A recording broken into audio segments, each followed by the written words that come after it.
Dear students, अस्सलाम वालेकुम। Excel की एक्सरसाइज के हवाले से आज हमारी लेक्चर नंबर 3 है। इसमें हमें अगर हम फार्मूलाज के ऊपर डिस्कशन कर रहे थे, तो इसमें हमने ये देखा था कि आप किस तरह फार्मूला इंसर्ट कर सकते हैं, कैसे कैलकुलेशन कर सकते हैं। अगर आपने कुछ स्पेसिफिक कैरेक्टर रिमूव करना है तो आप कैसे कर सकते हैं। इसमें एक और चीज़ जो बतानी है वो ये कि अगर जिस शीट में, यहाँ पे बहुत सारी शीट्स क्रिएट हो सकती है, इससे ये एक्सेल शीट इसे इसलिए कहते हैं कि जिस तरह एक बुक होती है और बुक के बहुत सारे पेजेस हैं, ऐसे ये जो एक आपके सामने ये एक्सेल की जो स्क्रीन नज़र आ रही है, ये समझ लें ये बुक का एक पेज है। यहाँ पे सबसे बॉटम लेफ़्ट कॉर्नर पे आपको एक्स शीट 1 लिखा हुआ नज़र आ रहा है। इसको आप राइट क्लिक करें तो आपको बहुत सारे ऑप्शंस नज़र आएंगे। आप इसको रीनेम कर सकते हैं। मैं इसको रीनेम करके कहता हूँ कि दिस इज़ प्रैक्टिस शीट 1 या प्रैक्टिस शीट एसएच लिख के मैं शीट 1 कह देता हूँ। अब ये एक पेज, अगर आप मज़ीद और पेजेस बनाना चाहते हैं तो आप यहाँ पे क्लिक करें, और पेजेस बन जाएंगे, और पेजेस बनते जाएंगे। आप उनको भी इस तरह रीनेम कर सकते हैं, लेकिन मुझे अभी इनकी ज़रूरत नहीं है, मैं इसलिए इनको डिलीट कर देता हूँ। ठीक है, तो ये चीज़ भी आप यहाँ पे ऐड कर सकते हैं कि शीट्स और ऐड करनी है तो कोई इशू नहीं। अब इसमें हम आते हैं यहाँ से, ये फार्मूला तो ये ऐड हुआ है, मैं यहाँ पे डिलीट कर देता हूँ उसे। डिलीट करने की लिए वजह यह है कि यहाँ पे मैं ये चाहता हूँ, ये आपने जो फार्मूला एंटर किए थे, आपने फंक्शंस के साथ एंटर किए थे। यानी आपको फार्मूला एंटर करना है तो ज़्यादातर जो आप केमिस्ट्री फिज़िक्स वगैरह के लिए ज़्यादातर रेलिवेंट फार्मूला हैं वो यही होते हैं कि फार्मूला में ये सम है, एवरेज है, काउंट है, मैक्सिमम, मिनिमम।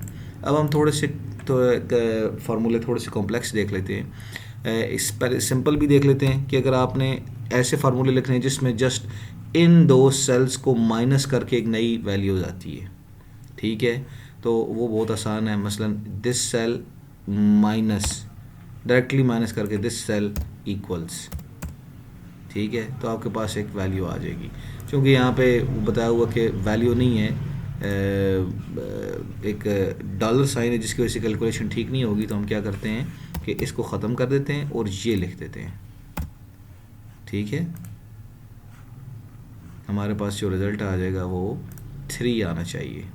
ठीक है, तो अब आप देखें तो इसमें से रिज़ल्ट हमारे पास क्या आ गया, 18 माइनस दिस 1। अब आप इसको एक्सपेंड कर दें यहाँ से नीचे, तो आपके पास रिज़ल्ट आते जाएंगे। ठीक है, सर डॉलर साइन भी आ रहा है, डॉलर साइन रिमूव करना है, आना तो नहीं चाहिए वैसे, इसको ख़त्म कर देते हैं हम लिखते हैं इक्वल दिस वैल्यू माइनस ये वाली G2 वाली वैल्यू। डॉलर साइन नहीं आना चाहिए, अगर डॉलर साइन आ रहा है तो आप उसे इजीली रिमूव भी कर सकते हैं। और उस तरीक़ाकार आपको पता है सब्सटीट्यूट वाला, सब्सटीट्यूट फंक्शन लगा के इस वैल्यू से हमने ख़त्म करना है डबल कोट्स में डॉलर साइन, तो हम इसको ऐसे डबल कोट लिख के ख़त्म करके कामा, इसकी रिप्लेसमेंट में हम क्या लिख रहे हैं, कुछ भी नहीं, सेंड छोड़ दें, तो ये ख़त्म हो गया।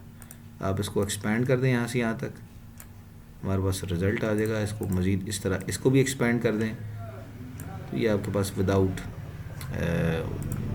इस तरह आ जाएगा। ठीक है, ये पॉसिबल।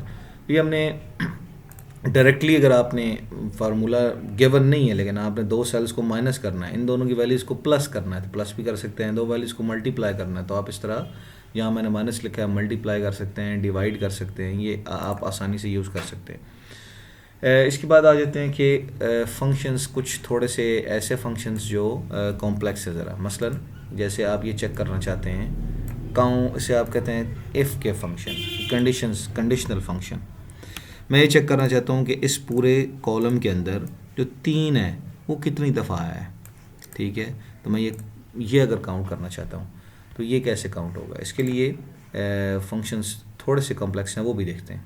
यहाँ पे मैं ये काउंट करना चाहता हूँ कि इस पर्टिकुलर कॉलम के अंदर 3 कितनी दफ़ा आया है। यहाँ पे अगर ये कॉलम तो चले 19 का है, अगर ये डेटा सेट बहुत बड़ा होता और इसके अंदर यहाँ पे वैल्यूज़ बहुत ज़्यादा होती हैं, जैसे इस टेबल के अंदर हैं, आप देख रहे हैं बहुत सारी हैं, तो अब आप अगर इस एक कॉलम के अंदर चेक करना चाहते हैं कि 6 कितनी दफ़ा आया है, ठीक है।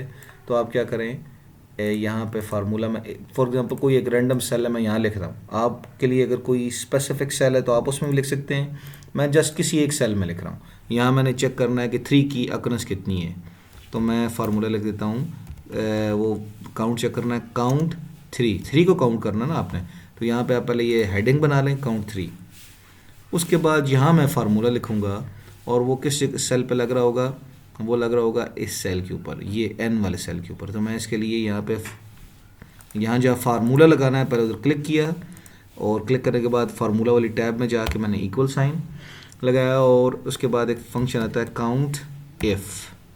तो काउंट इफ़ फंक्शन क्या करेगा, मैं डबल क्लिक कर देता हूँ। काउंट इफ़ फंक्शन बताएगा रेंज बताएं आप, मैं रेंज चेक करके बताता हूँ जी मैंने ये बतानी है ये सारा सेल, तो मैं सारी क्लिक कर देता हूँ। सारा क्लिक कर दूं तो मुझे रेंज बताने की ज़रूरत ही नहीं पड़ती, बाय डिफ़ॉल्ट खुद ही सिलेक्ट हो जाती है एंड टू एंड। लेकिन अगर आप बताना भी चाहते हैं तो उसके लिए कोई मसला नहीं है, ये वाले लिखें कॉलन, उसके बाद आप कहाँ तक जाना चाहते हैं, एन, मैं जी यहाँ तक एंटर करना चाहता हूँ 701 तक। तो आप इसे ईजिली एंटर कर सकते हैं 701, यहाँ पे लिखे 701। तो अब आप देखें तो ये कहाँ तक हाईलाइट हो गया है, यहाँ तक हाईलाइट हो गया 701 तक। लेकिन सर्च करना क्या है, सर्च हमने कॉमा लगाए, सर्च क्या करना है, हमने सर्च करना है, काउंट करना है 3 कितनी दफ़ा आया। तो डबल कोट्स में 3 लिख दें, ये आपको बता देगा कि 35 टाइम्स आया है। ठीक है, मैं इसको 3 को डबल कोट्स के बगैर भी लिख के देखता हूँ, तो देखें फिर क्या रिज़ल्ट आता है। ये बता रहा है कि 3 जो है वो 35 टाइम्स आया है इसके अंदर। डॉलर साइन वैसे नहीं आना चाहिए, लेकिन इस सेटिंग का कुछ पता नहीं है। हम आसानी के लिए इसको पहले यहाँ पे लेके जाते हैं, और एक किसी ऐसे एक्सेल के अंदर एंटर कर लेते हैं जो कि नई शीट बना लेते हैं यहाँ पे, और यहाँ एंटर कर लेते हैं। यहाँ पे मैं एक फार्मूला लगा लेता हूँ, काउंट करके बताएं, काउंट 3, हमें काउंट करके बताएं कि काउंट 3 कितनी दफ़ा आया है।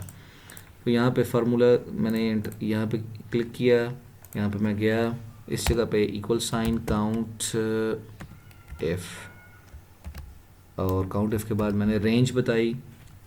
रेंज जब मैंने ये बताई है वो ये C3 से लेकर कहाँ तक है, एंड पे 702 तक है। तो C702 यहाँ तक हमारे पास रेंज है, कामा। अब ये क्राइटेरिया बताना है कि मैंने काउंट करना क्या है। तो डबल कोट्स में मैं लिखता हूँ 3, डबल कोट्स के विदाउट पे लिख के, ये 35 दफ़ा आया हुआ, 33 टाइम्स डबल कोट्स में लिखते हैं। जिसको सर्च करना है या काउंट करना हो कितना बताइए, डबल कोट्स में। अब ये उसने बता दी 36, में चेक करना चाहता हूँ 6 कितनी दफ़ा आया, तो मैं यहाँ पे 3 की जगह लिख दूँगा 6, वो 70 टाइम्स आया है। ठीक है, तो आप इस तरह इफ़ कंडीशन से लगा के चेक कर सकते हैं कि कोई नंबर कितनी दफ़ा आया है, ये भी आप आसानी से चेक कर सकते हैं। वहाँ मैंने इसलिए इससे हटा लिया क्योंकि वहाँ जो सेटिंग है उसमें डॉलर साइंस आए हुए थे। यहाँ पे मैंने नई शीट में एंटर किया तो इसमें सारी सिंपल है। ठीक है, क्योंकि ये समझ लिया आपने खुद एंटर किया हुआ है। डेटा कॉपी पेस्ट करके लाएँ तो उसमें ये होता है कि उसकी सेटिंग भी साथ आ जाती है, उसके सिंबल्स भी आ सकते हैं। रिज़ल्ट गलत नहीं आया लेकिन डॉलर साइन सिर्फ लगा हुआ है। तो यहाँ अगर लिखेंगे तो अपना खुद सारा लिखेंगे तो फिर इशू नहीं आएगा। बहरहाल हमने यहाँ पे देख लिया कि काउंट का फंक्शन हमने देख लिया कि इफ़ किस तरह। फिर आप ये चेक करना चाहते हैं कि इसमें एक और चीज़ देख लेते हैं इसी डेटा में, काउंट। यहाँ पे काउंट के अलावा हम देखना चाहते हैं कि फॉर एग्ज़ाम्पल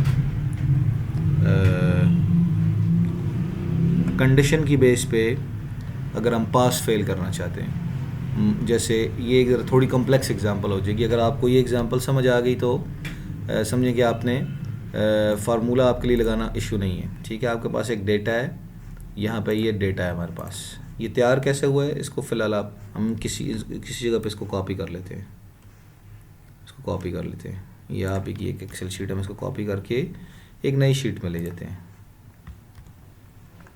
ठीक है, ये 22 हैं, फिर हम इसको 23 से onward.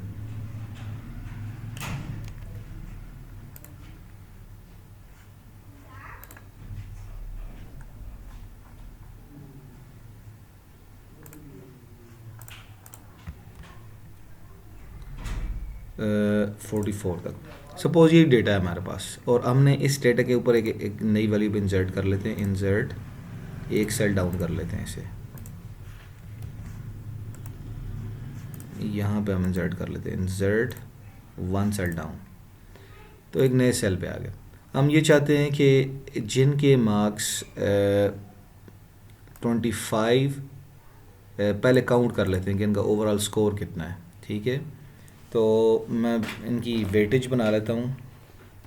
पहले मैं इनकी वेटेज कंप्यूट कर लेता हूँ कि ये इनके टोटल मार्क्स कितने हैं. ये 6, ये सेल है 6 plus this one plus this one. ये सबको मैं आसानी से काउंट कर लूँ पहले.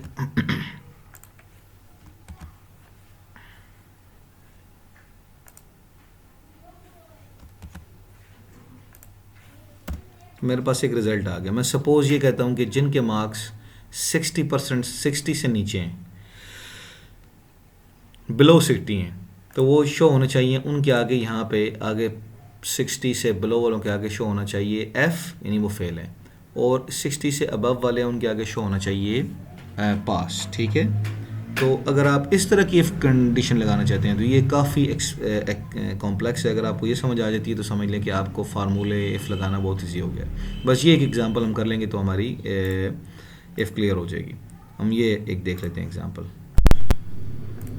सपोज़ मैं चाहता हूँ कि यहाँ पे मुझे स्टेटस शो होना चाहिए या रिज़ल्ट शो होना चाहिए या रिमार्क्स में आना चाहिए.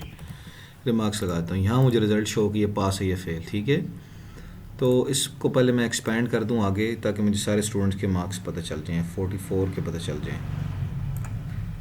सब के मार्क्स जिनकी वैल्यूज़ नहीं है या एब्सेंट हैं तो उनके आगे रिज़ल्ट फ़िलहाल मतलब शो नहीं हो रहा. इनका हम बाद में एक को 0 से रिप्लेस कर सकते हैं तो हमारे रिज़ल्ट ओके हो जाएंगे. लेकिन जिनके हम उनका देख लेते हैं.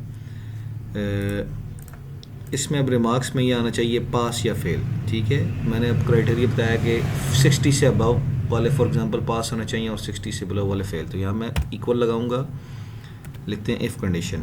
इफ़ के बाद आप लिखते हैं कि आप सबसे पहले कंडीशन लगाते हैं. कंडीशन का मतलब ये है कि मैं इस रिज़ल्ट किस बेस पे लगा रहा हूँ. तो मैं इस वैल्यू की बेस पे लगा लूँ कि ये वैल्यू अगर ग्रेटर दैन है और इक्वल टू 60 है, जैसे ग्रेटर दैन इक्वल टू 60, तो कॉमा लगा के आप लिखेंगे डबल कोट्स में डिस्प्ले क्या होना चाहिए, P या पास. मैं लिख देता हूँ पास शो होना चाहिए. तो ये कंडीशन ट्रू होने की सूरत में पास डिस्प्ले हो, कॉमा. अगर ये कंडीशन फॉल्स है यानी ये नंबर इससे कम है तो सेकंड केस में क्या डिस्प्ले होना चाहिए, फेल. तो सेकंड केस आप यहाँ पे लिखते हैं.